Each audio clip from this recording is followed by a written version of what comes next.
today I met with the Diversity Council on the relaunch of their council. It was very exciting, and what I was discussing with them was the importance of understanding the connection between diversity, unconscious bias and inclusion.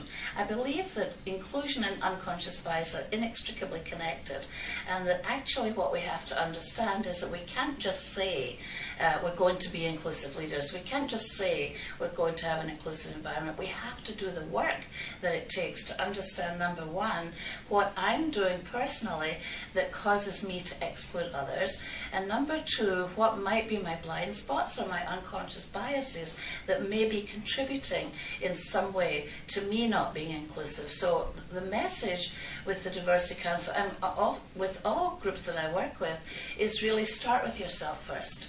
Look at yourself, ask yourself, am I being inclusive, or because well-intentioned people tend to not realize that there are myriads of ways in any given day that we can exclude others and make them feel that they're not wanted or not fully present in the organization.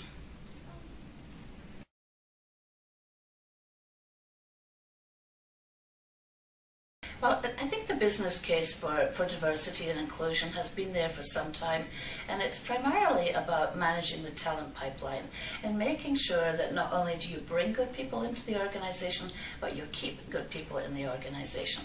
It costs a lot of money to invest in the training of employees, and you certainly don't want to be doing that and then having them leave the company. So the talent pipeline is critical, but I always tell my clients that there's a difference between diversity and inclusion, because you can hire diverse people, but to actually create an inclusive environment is where the challenge is. So when you look around the organization, it's really easy to say to yourself, we've got diversity, look at the floor, look at how many women, look at how many ethnic minorities, but are you actually having a conversation with them to see whether they feel included or whether they're having to do something to hold their own energy back? So I think the business case, which is always hard to prove because what companies have to do is measure the demographics, the business case needs to widen in order to look at how inclusive is the environment. Because it's one thing to be sure you've got diverse people, it's another thing to look at where these diverse people are placed in the organization, but really how do you measure the inclusiveness of the environment?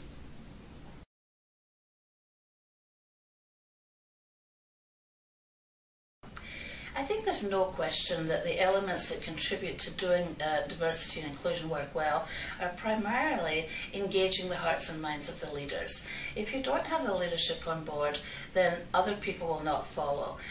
It's really quite simple. People do what's inspected and not what's expected, and so we tend to look at the top of the organization and ask ourselves, how serious are my leaders about diversity and inclusion? And if they're serious, then I'm going to follow their lead. But I think it's also important to understand with the issue of inclusion that we have to manage the horizontal axis, which is looking up the organization at the leadership, as well as the vertical axis. So in other words, we have to look at what needs to happen for those of us who are women or ethnic minorities, people who are gay and lesbian, etc.